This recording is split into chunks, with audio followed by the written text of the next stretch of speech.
From Omarosa's allegations against the president to another coming day of primary elections, it is shaping up to be a busy week in politics. A perfect time for Politics Monday with Tamara Keith of NPR and Amy Walter of the Cook Political Report. The first time we've had the two of you together in a long time. Yeah. Tamara back from having a baby. Yes, he's cute. 3 months ago. Yes. We're so glad to have you back. Thank you. And have the two of you together. Omarosa, you heard Amy, you heard her comments about everything from the president being racist to the White House trying to shut her down. Right. What did you make of it? I'm not really particularly surprised by this. This is somebody who's made a career out of being a reality star contestant, and I think she's doing an excellent job of sort of keeping that persona going of, I'm going to reveal only a little bit and then reveal a little bit more about the drama. I thought it was fascinating, though, the way you talked to her about, and over again, about this blind spot or this cult of personality that she said she only became aware of once she was out of the White House. But remember, she did not make a decision to leave willingly. Right. She was fired from the White House. So now, all these months later, she can see the blind spots, but she couldn't see them time and time again while she was there. That to me seems like a very big hurdle to come over. Tam, what did you hear? Certainly, she is doing the reality contestant thing, just as President Trump did. In Right. fact, the tweets from President Trump today give the story of her book more fuel and give people things to ask her about in the next interview and the next interview. In some ways, the president gave her a gift today in terms of publicity for the book.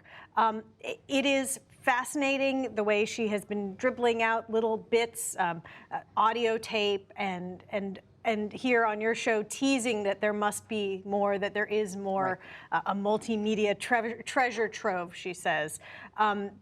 The challenge with the book, and I have read it from cover to cover, is that there are a number of items in the book that are simply unverifiable, and some of them are pretty outlandish, and you're just sort of stuck with it. It's part of a genre of books that are coming out of this administration or about this administration that sort of straddle that line between fantasy and reality. And there are not a lot of reliable narrators in the Trump administration to be able to say what is fact and what is fiction. So given that, Amy, does a book like this, and add it to the other books, does it, right, does it move the needle Does anywhere? it move the needle politically in any way? I think you get a whole bunch of people who said he is exactly what we knew we were getting when we put him into office. And, you know, structures, they reflect their leaders. And so when you see the people coming out of the White House saying what they're saying, or the ways in which they're interacting with the media, it feels very similar to the person who happens to be sitting behind the big desk at 1600 Pennsylvania. Yeah. And there has been incredible turnover in this White House. Omarosa Manigault-Newman is just one of many people. We're looking back, 40% of the people who were on the payroll last year aren't on the payroll this year. 40%. 40%, that's according to a Reuters analysis. So there has just been this incredible tumult. And when she talks in her book and in some of her interviews about just sort of the backstabbing and the sort of toxic nature of that workplace, certainly we've seen that reflected, and we've seen that reflected in the turnover in personnel. And this comes on the weekend, Amy, where we observe 1 year since the death of a woman in Charlottesville after the white supremacist rally there. There was a demonstration in Washington that pretty much fizzled out, but the anti-pro white supremacist protest was much larger. Are we at a point now, though, where this has just become part of the fabric of our politics? We're going to keep on having this dispute about race and extremist views on race. Yeah. So the CBS did a poll on the wake of the anniversary and found that 61% of Americans said that they thought that racial tensions have actually increased in the last year.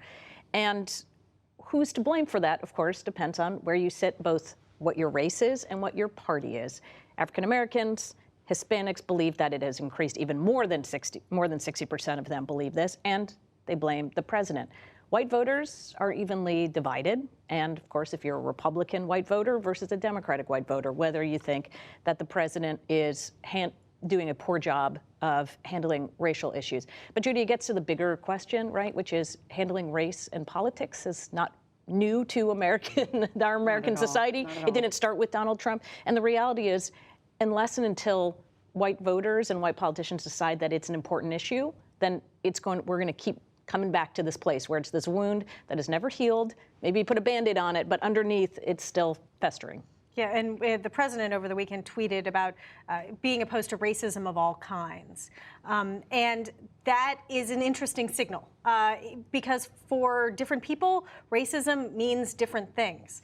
While I was out on maternity leave, I spent a fair bit of time listening to conservative talk radio, and at one point heard a host talking about how Nancy Pelosi had said that she didn't want there to be 5 white guys at the table. And the host was angry as can be at the Republican leadership for not going after her hard enough for her, quote, racism and sexism. Well, but you're right. Both of you have watched American politics for a long time, and it feels like we are in a cycle that just isn't stopping. Very quickly tomorrow, another round of primary elections. To both of you, in a minute or so. What are we watching for? Well, Minnesota is going to be, if that's the state where this is happening, it's going to be a fascinating microcosm. I'm especially looking at the House races. This is a state that for years, the more rural parts of the state were Democratic strongholds, the so-called DFL, and the suburbs were where Republicans had a stronghold. Now, fast forward into the era we're in, it's Democrats who are trying to hold on to their rural districts, see if they can go against the Trump tide in these red places, and it's Republicans who are trying to hold on to the Minneapolis suburbs.